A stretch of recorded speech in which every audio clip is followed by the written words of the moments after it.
Mga igan, isang taxi ang inabandona ng driver nito sa Caloocan City kaninang madaling araw.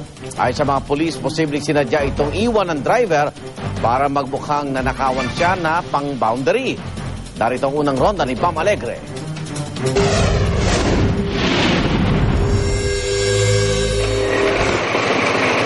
Naalarma ang mga pulis matapos i-report na may abandonadong sasakyan sa barangay 110 sa Caloocan. Pasado alas 3 ng madaling araw, itinawag ng mga tanod sa pulis ang nakatiwangwang na taxi na nasa loobang susi.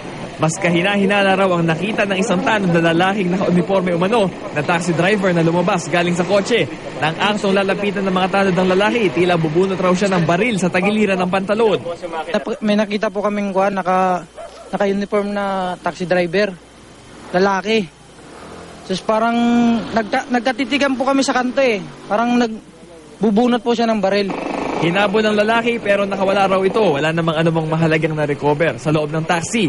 Ayon sa mga pulis, posible raw isa itong kaso ng lost boundary kung saan iniiwan ng driver ang pinapasadong taxi para magmukhang nanakawan. Para sa unang balita, Pam Alegre reporting.